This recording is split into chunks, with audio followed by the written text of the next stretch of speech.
Hello, hello, hello. It is your girl Rachel Real coming to you with another episode of You Ain't Crazy. You Ain't Crazy is a podcast where I give support and validation to individuals who have found themselves in a narcissistic relationship, or perhaps you don't know what's going on, whether you're in it or out of it. I come to you with different topics, different questions that people may have asked me personally or some that come into my email, things like that. I talk about them to let you know and confirm you ain't crazy. What you're feeling is more than likely very, very real, or you wouldn't be questioning it, right?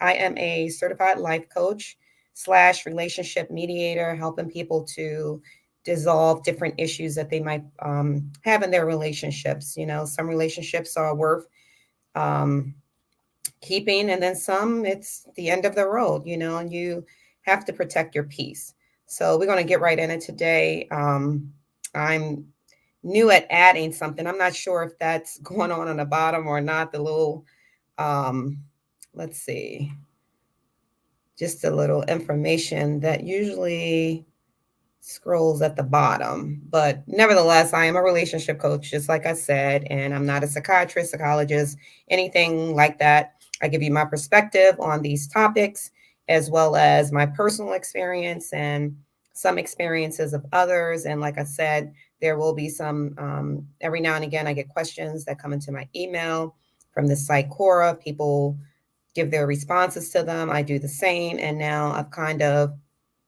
transitioned my responses over to my or transfer, however way you want to say it, over to my podcast. And I'm doing my podcast and my YouTube channel together, and I'm getting better with the technical stuff. Not all there, but I always say it is important for me to get you this information. So just bear with me when it comes to the technical stuff, the lighting and all that kind of stuff. I just want to make sure I'm doing my due diligence by helping people out here with all of this craziness that's going on in our world. And it's about knowledge, because the more you understand about this personality disorder and what it is, what it looks like, you will be able to really, really like call that thing out. I'm telling you, it's like a light bulb going off in your head. You will be able to call that thing out, and you can kind of like dodge the bullet when it comes time to, protect your peace. And when somebody's bringing some BS to you, you can spot it head on. You'll know. So we're going to dive right in it today. Just wanted to come by here. I don't know why my light is tripping, so just bear with me. Hopefully it's acting right. And people on my podcast, I'm doing the YouTube channel at the same time, podcast YouTube channel. So um that's why on the podcast you might not understand why I'm talking about lighting, but it's because I'm doing YouTube as well, podcastees, whatever you want to call it. But anyway, question today is, can I go back to who I was before the narc trauma, before the narcissist trauma? Can you go back to who you were before the narcissist trauma? And I'm going to give my response to that. Personally, no. And why would you? Either way, when you've experienced narcissistic abuse, it's one of those things where you can either learn from it and do better, and I'll go into that, or you can stay there. And obviously, if you've been victimized by a narc, you are not who you were before. And then if it's something that you've learned from, you're not who you were before. Both, if you've learned from it, I know, let me speak about myself. And the reason why I say that, back again to the question, can you go back to who you were before the narcissistic abuse or trauma?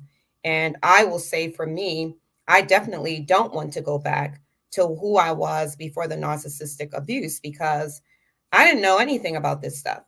I did not know. So everything that I learned, I took from it. That's why I'm here, or I learned from it. That's why I'm able to sit here and help so many other people who were in my shoes, who's in my shoes, who's where I once was a year ago or over a year ago now.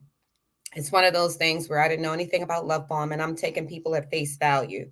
I'm not thinking somebody can put on an act and they can act a certain way and maintain it and then switch up and be somebody else. And I thought if that was the case, the old movie called Sybil, where somebody had multiple personalities, I am not thinking people are literally walking around with a personality to the point where they have so much emptiness inside of them, that they want to project that onto someone else and make them feel horrible and kind of get like a thrill out of doing it. Like they're literally seeking, calling, which we call it narcissistic supply to fuel themselves with just to avoid that, or I guess to fill that emptiness that will never be filled because it's something that's within them. So when I look at that, it was such a learning experience, almost to the point where I'm like, thank you, Narc, ex-Narc, because I wouldn't have known about any of this. So you begin to identify what gaslighting is, whether it's in the workplace, whether it's between relationships, whether it's friendships, whether it's parents, children, whatever the case may be. Knowledge is power. The more you learn about this thing, and I wouldn't have been researching and trying to learn about narcissistic abuse. I didn't have a reason to. But when I got myself involved with someone and ended up marrying that person, um, I'm looking at it like I was committed to the relationship. So when I began to see things after the love bombing, I was kind of like started doing some research, like what would make a person switch up? What would make their personality change? What would make an adult shut down, not talk, give you the silent treatment, even when you're trying to talk? Who does that? You're in a relationship, you have a problem, let's talk about it. But half of the damn time, it wasn't nothing to talk about because it was all made up. I had no idea until once I learned about it, then it became so normal and natural for me to spot it out with other people.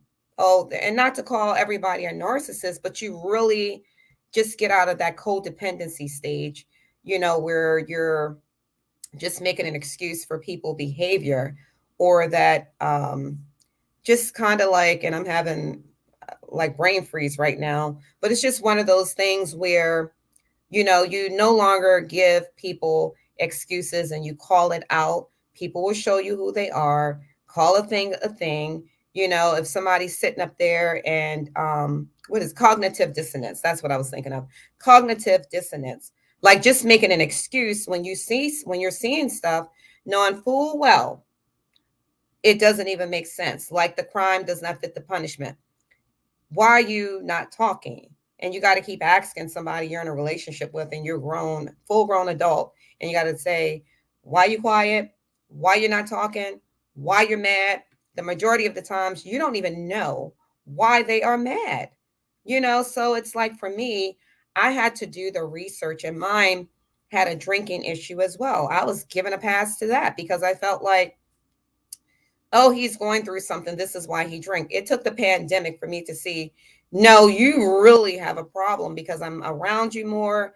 I'm seeing that, you dodge out this house to get to the liquor store so that you can get that drink. And then you come back and you're good, and nothing else mattered. So that's like your significant other, not me. So it was like just to see certain things when certain choices were being made that didn't make sense for our relationship, for our marriage. Um, Looking at the different things, like how can you be so nice and then all of a sudden you're equally mean? You can say, I love you, I love everything about you. And then next thing you know, you didn't said something about me to somebody else. It could have been my family member talking about me behind my back, talking about me to a friend, and then you begin to see who are your friends and who's not your friends. Like that thing is so traumatic because it touches on so many different areas of your life.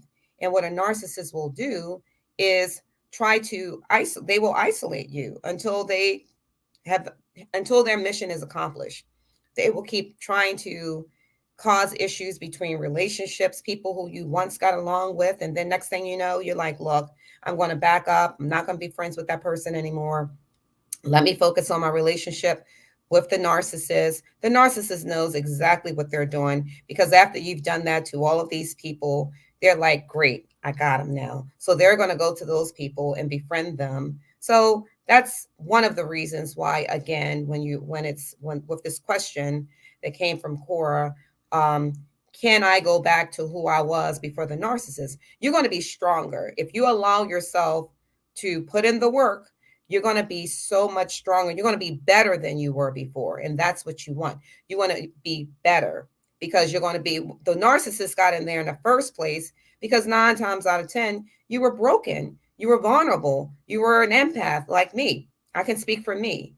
Vulnerable, empathetic, understanding, loving, caring, just, always seeing the silver lining in everything. And even if you had issues, if I've already committed, I'm thinking of all the nice things you did, which were the things you did during the love bombing phase. And they know exactly what they're doing because it's like a deposit.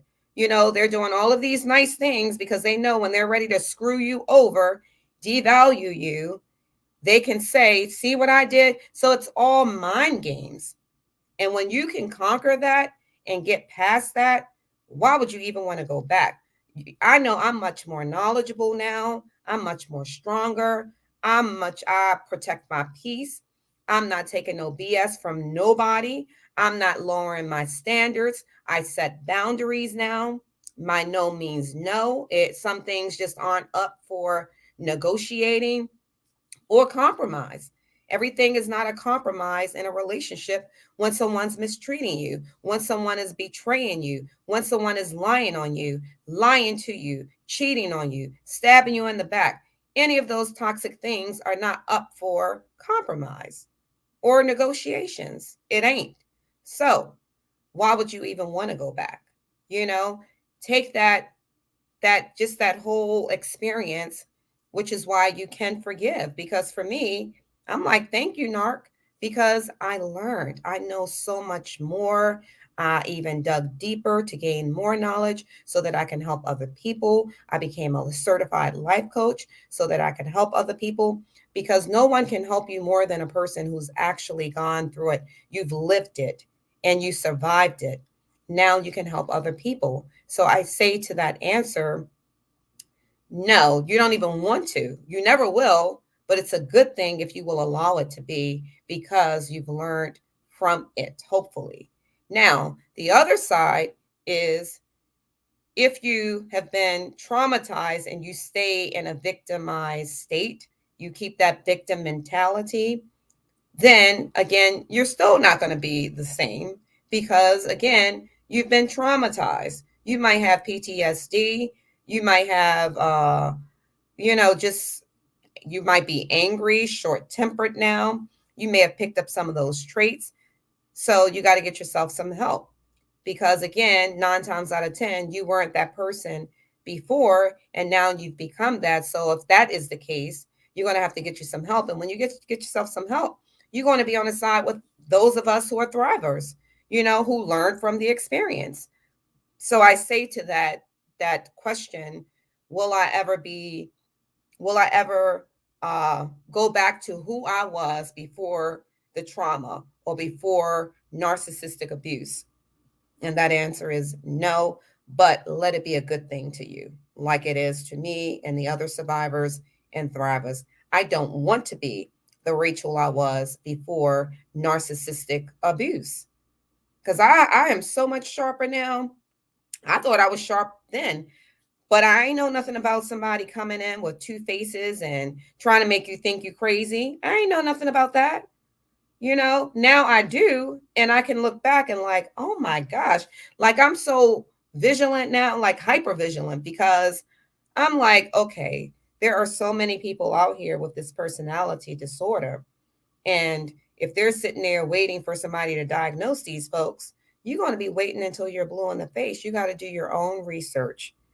Do your own research and watch the pattern. If You got somebody who's being kind and nice and loving, like to the point where it doesn't even make sense because we all have flaws. This person don't see no wrong in you. They just think you're the best thing since sliced bread. You're everything they ever wanted. They're doing all of these kind things for you, listening to you. They're just doing that for their own gain. It ain't for yours. They're trying to find out everything about you so they can turn around and find a reason to use it against you. They're being so nice and kind. If you have one who's doing a lot of monetary things for you, buying you gifts, getting you out financial binds, all of that is just to build you up so they can drop you and use it against you so that you can feel guilty when you're ready to hold them accountable for that BS that they're doing against you or how they're treating you. They know what they're doing. They're feeling like, oh, she or he is going to allow me to be this way because I've done so much for them. That's how they think in their mind. So, because of that, once you've gone through this, it's all BS. It was a mask. It was fake. It was all for their own good. And then, yeah, sure, I can speak like this now, but it was hard to wrap my brain around the fact that I was in love with a fake person. I was in love with myself. And I had to look at myself because I'm like, how did I get here? How did I get got? How did I get bamboozled into this situation when I considered myself a very sharp, intelligent woman? So, not to mention, it wasn't my first rodeo, it was my second marriage. So, I ain't never dealt with nothing like that. So, I ain't even see it coming. I just thought the man was a very nice man, had good quality traits. He had some flaws. There was there was a situation that he had dealing with the court system prior to us really getting close, which is why dealing with some DUI stuff, which is why he didn't appear to be an alcoholic to me. But once that situation got resolved and the probation was up, oh, the drinking started.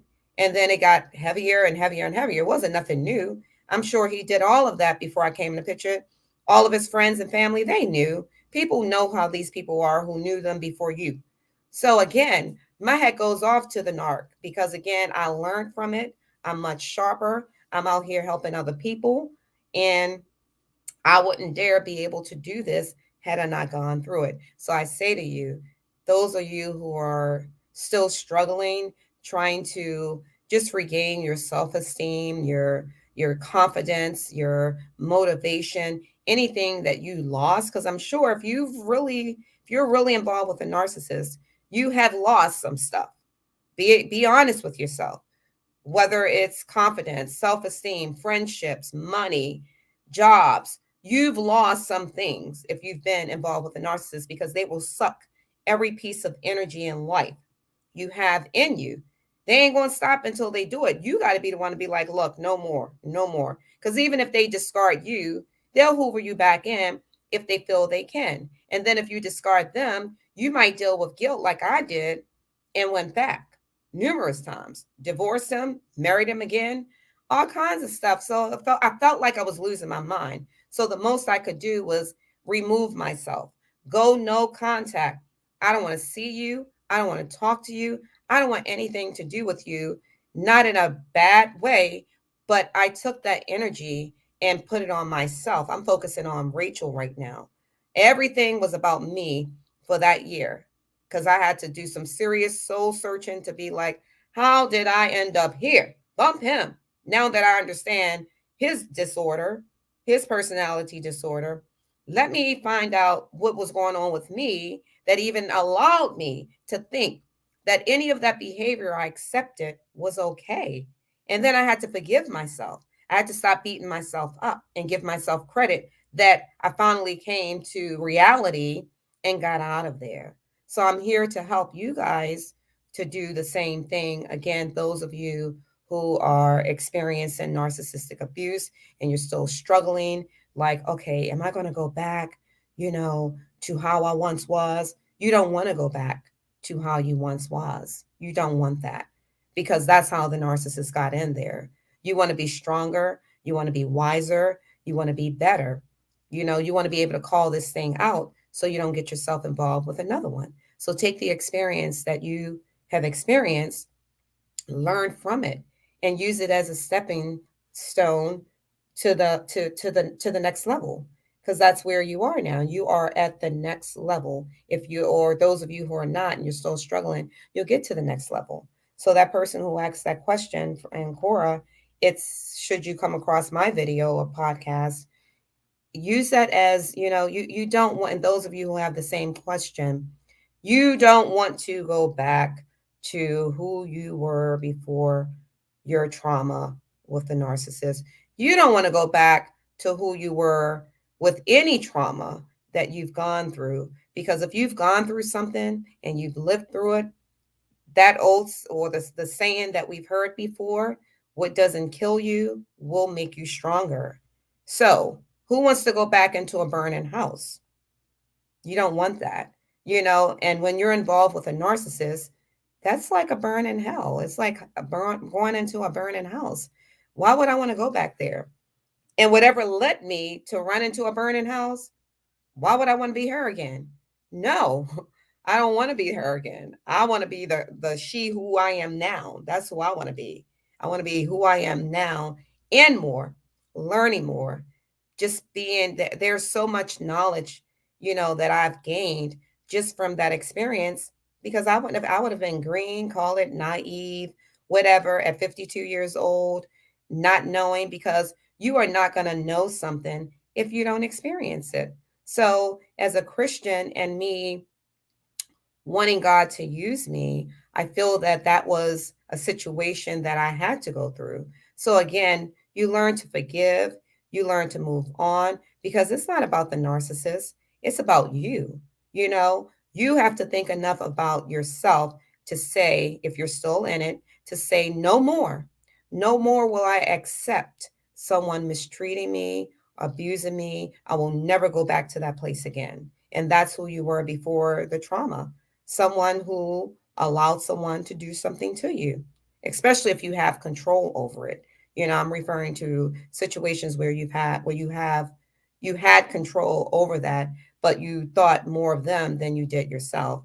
And if you're having trouble dealing with that, then you're going to have to get yourself some therapy, get into some counseling, coaching, whatever that looks like for you, but get yourself some help, because no one deserves to sit around and allow someone to mistreat them, even if it's in the workplace. If you're experiencing narcissistic abuse in the workplace, again, you got to ask yourself, you know, what can I do? Should I change? Do I need to add some skills to my resume? What can I do to get myself out of a situation where I'm somewhere where someone does not want me to be? There are too many jobs out here, too many different opportunities, that you don't have to stay somewhere. Sure, you might not be able to do it overnight, but start the process. Start somewhere that you can say no more, because your peace of mind is so important.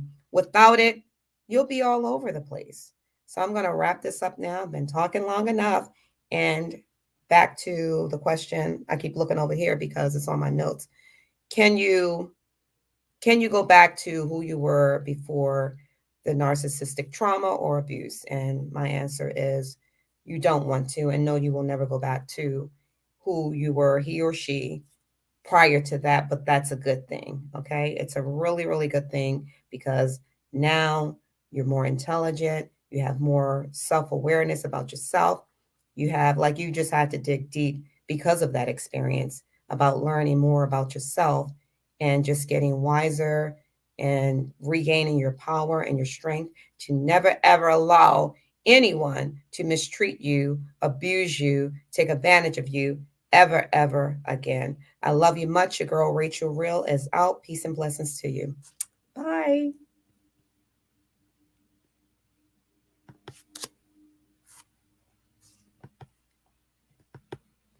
Oh, sorry, guys. Stop that. I'm doing two things at one time. Your girl Rachel Real is out.